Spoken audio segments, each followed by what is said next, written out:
Entonces, en 79, el ejército de los sandinistas como él estaban mucho más preparados, tenían mejor armas, tenían más confianza. Y dijo al Somoza, prepárate. ¿Y qué pasó? Después porque ricos, pobres, católicos, iglesia, todo mundo en contra de la dictadura.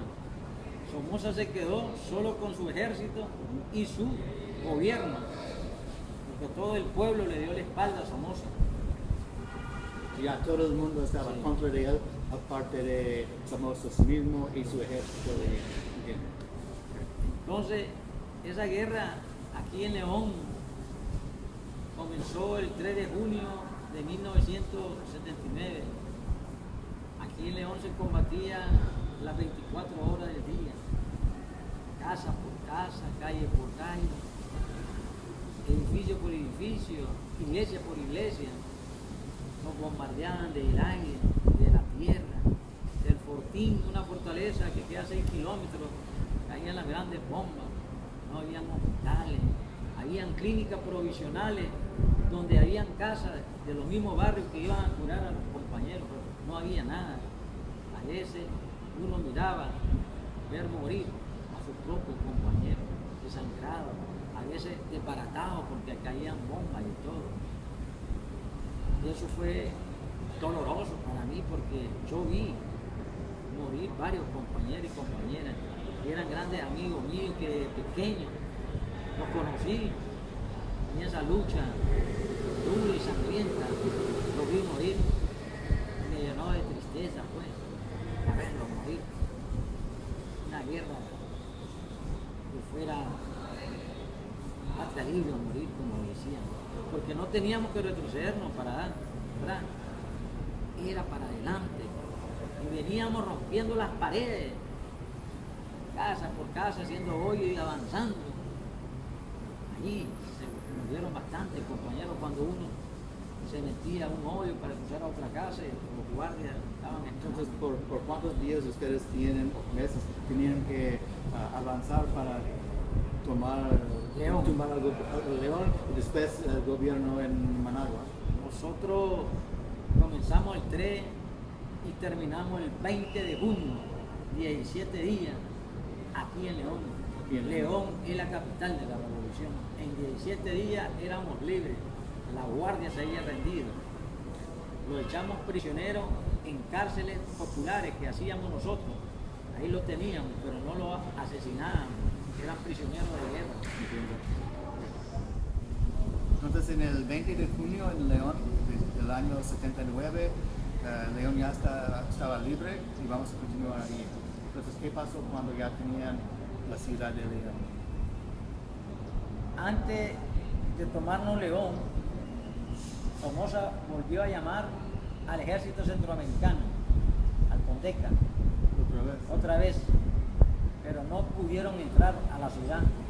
5 kilómetros antes nos estábamos esperando, ahí se murieron todos los guardias de Centroamérica. Uno no se pudo ir vivo a su casa y le recuperamos tanques, cañones y armamento y nos regresamos hacia León para defender, tener tanque y todo. Cuando tomamos León nos dirigimos al Fortín de Acosasco, una fortaleza que queda casi como unos 6 kilómetros, que tiraba los grandes cañonazos. Allí ellos se fueron corriendo, huyendo hacia Managua. La guerra ya no era como en la ciudad, era en la carretera. Avanzábamos 10 kilómetros, retrocedíamos 2. Era una guerra convencional de tanque a tanque, cañones a cañones. Entonces, después de tomar León, ustedes estaban peleando hacia la capital, mientras que los soldados pudieron. Y hasta cuando los primeros guerrilleros en llegar a la capital fuimos lo del Frente Occidental Rigoberto López Pérez, en memoria de un gran héroe nacional, el que ajustició a Somoza. Nosotros le pusimos el Frente Occidental, porque en Nicaragua habían 5 frentes de guerra: Frente Occidental Rigoberto López Pérez, León y Chinandega; Frente Central, Camilo Ortega Saavedra, Managua, Granada, Masay, Frente Sur, Riva y la frontera de Costa Rica, General Benjamín Celedón. Frente Norte, Comandante Carlos Fonseca, Matagalpa, Jinotega, Estelino, Acegoya, Cotal, parte de la montaña. Y Frente Nororiental, Carlos Roberto Güemes, Oaco, Chontales, Río San Juan y parte de la costa atlántica. Habían 5 frentes de guerra. Todos los guerrilleros venían atacando hacia Managua.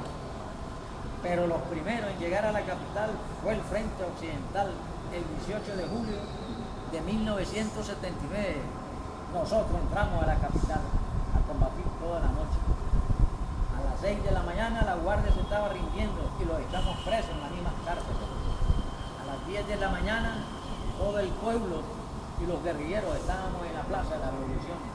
El 19 de julio de 1979 la Revolución Sandinista había triunfado, la dictadura había desaparecido para siempre. Entonces, en el año 80, Ronald Reagan, el presidente de los Estados Unidos, él tenía miedo, me parece, porque él dijo que ustedes eran comunistas. ¿Es cierto? ¿Y qué pasó durante? De 1980, los gobiernos de Estados Unidos, Ronald Reagan y George Bush, nos comenzaron a atacar a la revolución, formando grupos contrarrevolucionarios en Honduras, territorio y en Costa Rica.